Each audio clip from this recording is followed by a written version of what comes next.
सुमित उगे मुगे, इनका सवाल ऐसा है कि जब बच्चे एक दूसरे के ऑर्गन के साथ में खेलते हैं तो क्या उन्होंने किसी को देखा है इसलिए उसको इमिटेशन करने की कोशिश कर रहे हैं, या फिर केवल एक दूसरे को समझने के लिए और उसमें से मिलता है वो आनंद प्राप्त करने के लिए कर रहे हैं। ऑलरेडी इस सवाल का जवाब मैंने दिया है। बच्चों ने अगर अपने जीवन में किसी को देखा भी नहीं है ऐसे करते वक्त, तो इसके बावजूद वो करते हैं। मैंने ये भी कहा है आपसे कि केवल वो सेक्सुअल ऑर्गन के साथ नहीं खेलते, वो दूसरे के नाक के साथ खेलते हैं, कान के साथ खेलते हैं, कान खींच कर देखते हैं, नाक खींच कर देखते हैं, मुंह में उंगली डालकर देखते हैं, कान में उंगली डालकर देखते हैं, वैसे ही इस ऑर्गन के साथ खेलकर देखते हैं।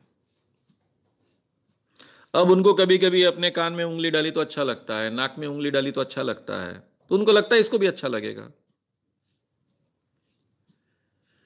वैसे ही उनको पता चलता है कि मेरे खुद के ऑर्गन के साथ मैं जब खेलता हूं तो मुझे अच्छा लगता है, तो इसके ऑर्गन के साथ खेल के देखूं तो कैसा लगता है, मुझे अच्छा लगता है क्या, इसको अच्छा लगता है क्या।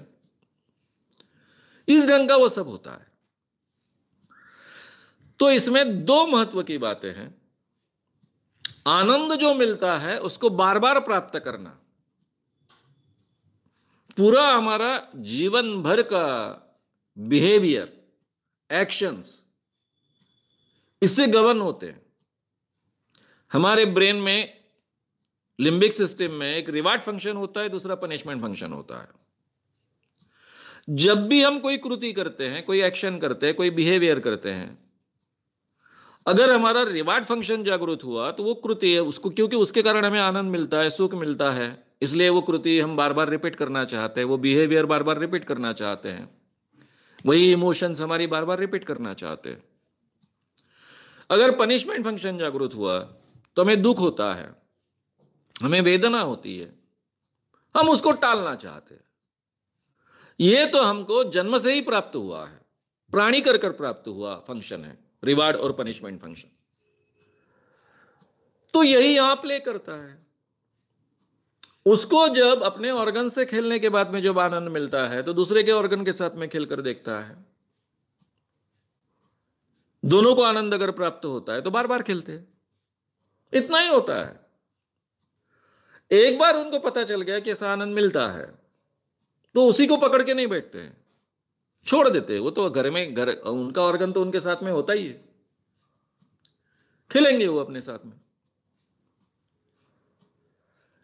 इसलिए ये दोनों चीजें उसमें होती है कि दूसरे का शरीर एक्सप्लोर करना, जानकारी प्राप्त करना और आनंद प्राप्त करना, ये दोनों का कॉम्बिनेशन होता है सेक्सुअल प्लेज में। मैंने इसीलिए कहा कि जब बच्चे 7-8 साल के हो जाते हैं तो उसके बाद में प्ले नहीं रहता है, ये सीरियस अफेयर बनता है। वो एक दूसरे के साथ में आनंद प्राप्त करना चाहते हैं, दोनों को आनंद प्राप्त होता है इसलिए बार बार रिपीट करना चाहते हैं। फिर आपको अफेयर कर डील करना पड़ेगा, प्ले कर आप डील नहीं कर पाओगे उसको। ये 8-10 साल के बच्चों ने एक दूसरे के साथ में अफेयर करना है कि नहीं, ये स्वतंत्र विषय हो गया, उसके बारे में अलग से बात करनी पड़ेगी हमको। भाई नेचर ने तो तैयार किया है। अब नेचर को क्या मालूम था कि आप 25 साल में शादी करने वाले हो, तब तक बिल्कुल कुछ नहीं करना है? ये तो नेचर को मालूम नहीं था ना। नेचर ने तो 12-13 साल के बच्चे हो गए कि वो पूर्ण पुरुष और पूर्ण स्त्री नेचर की दृष्टि से तैयार हो गए। इसीलिए तो एमसी शुरू होती है लड़की को, और पुरुषों का, जिसको हम वेट ड्रीम्स कहते हैं, वो शुरू हो जाते हैं। तो नेचर की तैयारी हो जाती। ये हमने सामाजिक परिस्थिति निर्माण की है कि जिसके कारण इन चीजों से बच्चों ने एक दूसरे के साथ इस ढंग की कृत्य नहीं करने चाहिए, एक्शंस नहीं करने चाहिए, अलग रहने चाहिए। हमारे चरित्र की कल्पना, पवित्रता की कल्पना, नैतिकता की कल्पना, ये हमने निर्माण की है, ये नेचर का हिस्सा नहीं है। तो इसलिए नेचर को चैनलाइज करने की बात जो आगे की होगी उसके बारे में हम स्वतंत्र बात करेंगे।